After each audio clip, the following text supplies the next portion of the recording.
아수스가 여러분 약간 최근에 악명이 좀 높잖아요. 갑자기 전원이 안 켜진 이런 이슈가 생긴 거죠. 그래서 서비스 센터에 갔더니 메인보드를 갈아야 된다까지 얘기를 듣고 맡겨놨었어요. 근데 한 달 동안 연락이 없는 거예요.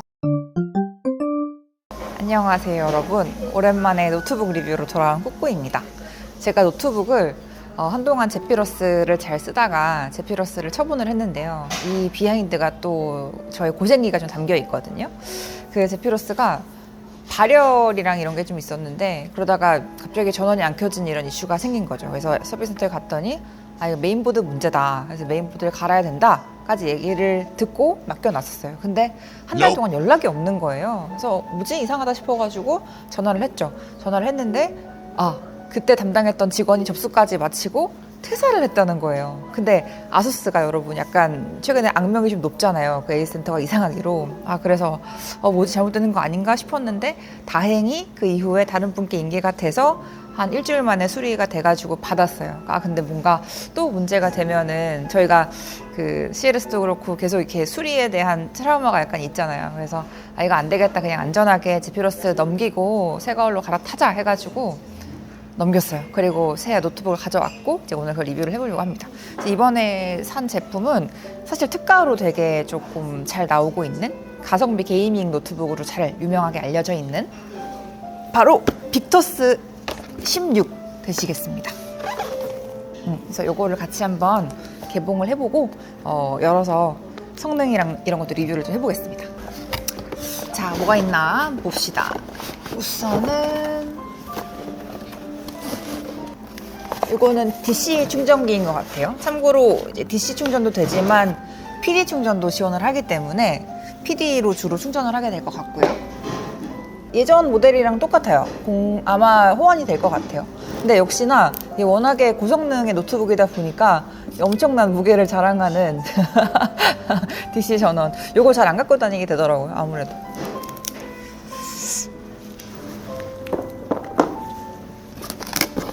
그리고 이제 본체를 꺼내 보도록 하겠습니다. 이게 뭔가 언박싱 하는 느낌이 되게 좋네요.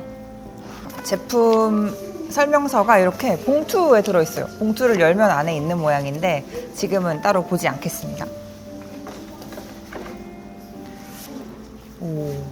이 V자가 나름 괜찮은 것 같아요. 꽤 예쁘죠? 깔끔하죠? 디자인적으로는 뭐 항상 나무랄 데 없는 딱 군더더기 없는 디자인을 보여준다고 저는 개인적으로 느낍니다. 이렇게 빅터스. 자, 이제 조금 살펴보면서 스펙을 리뷰를 해보도록 할 텐데요. 우선은 제가 이 윗부분 디자인은 약간 이렇게 V자로 약간 이렇게 올라가 있는 듯한 좀 날카로운 느낌을 구현을 하려고 한 것 같고, 요거는 이제 통풍용이겠죠?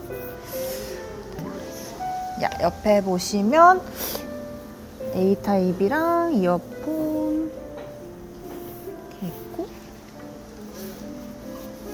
이런 엣지 부분 같은 거 보시면 이전 모델 같은 경우에는 상당히 좀 날카롭고 뾰족한 형태였다면 이번에는 전체적으로 조금 부드러워진 둥글둥글해진 경계를 볼 수가 있어요.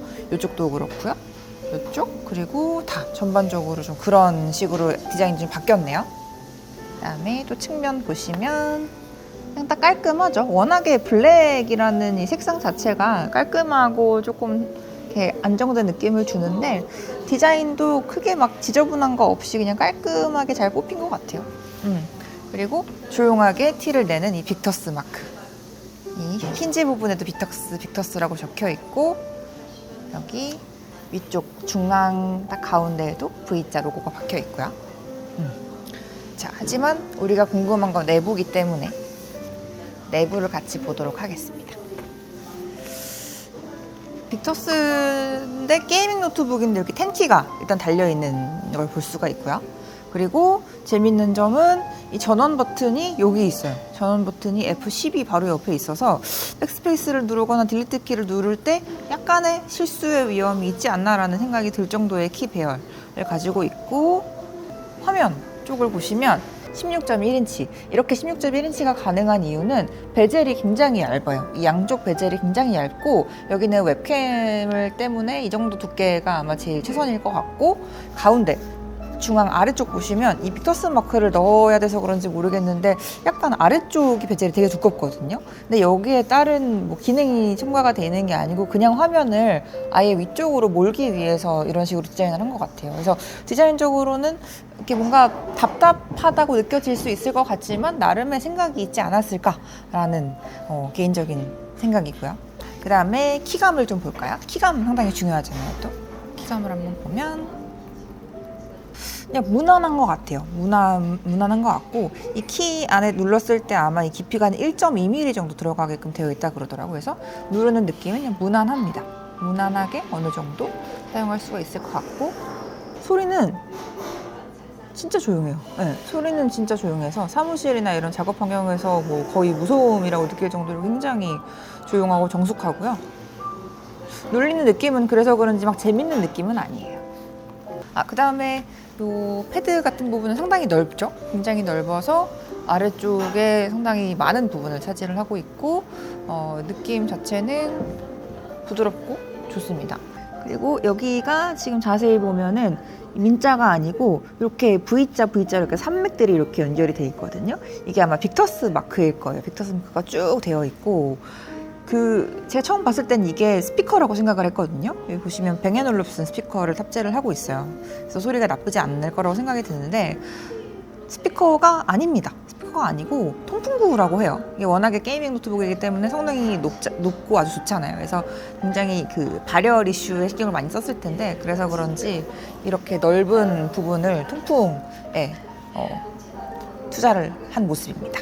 자, 이제 화면을 켜보도록 할게요.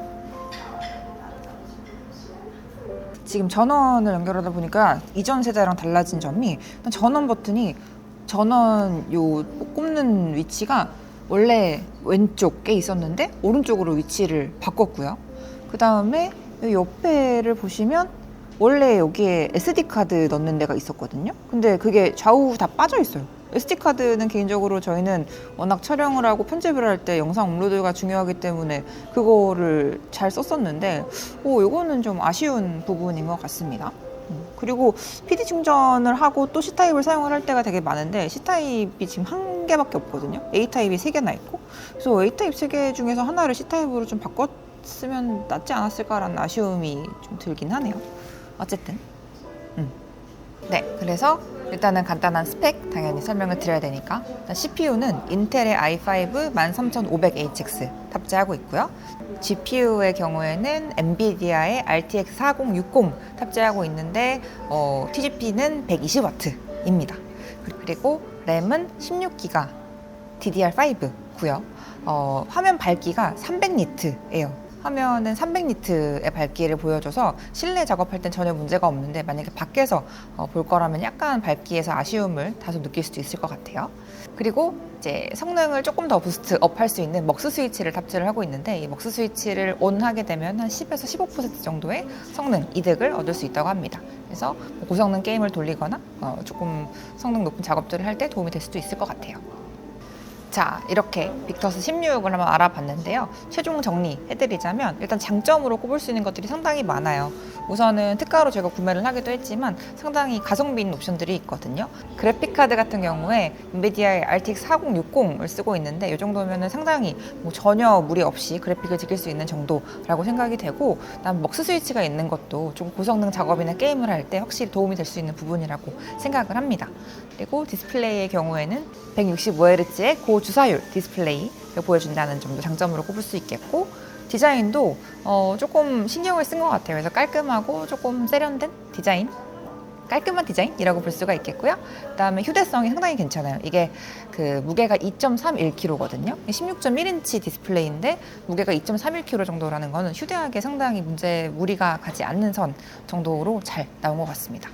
여기까지가 몇 가지 장점이 되겠고 단점은 물론 제가 조금 실사용을 오래 해보진 않았지만 지금 딱 처음 봤을 때 느끼는 단점 중에 제일 대표적으로 눈에 들어오는 거는 우선은 밝기가 300니트라는 게 밖에서 쓸 때가 가끔 있을 거란 말이죠. 근데 그럴 때 밝기가 조금 더 아쉬울 수 있을 것 같고, 그다음에 저희가 메모리 장치를 삽입을 할 때 SD 카드를 바로바로 넣을 수 있으면 좋은데 SD 카드를 넣을 수 있는 투입부가 없어졌다는 점 상당히 아쉽고요.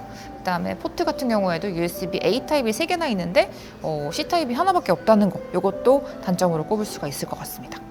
그리고 요거는 단점이라고 꼽기가 조금 어려울 수도 있는데, 아무래도 게이밍 노트북이 워낙에 고성능으로 돌아가다 보니까 발열이 워낙 많잖아요. 근데 발열 이슈를 열심히 잡기 위해서 어쨌든 이 통풍이랑 이런 것들을 신경을 많이 썼기 때문에 그런 부분들은 이 노트북만의 단점이라고 꼽긴 조금 어려울 것 같습니다. 네, 그래서 이렇게 아수스 제피러스에서 다음 빅터스 16으로 넘어온 꾸꾸입니다.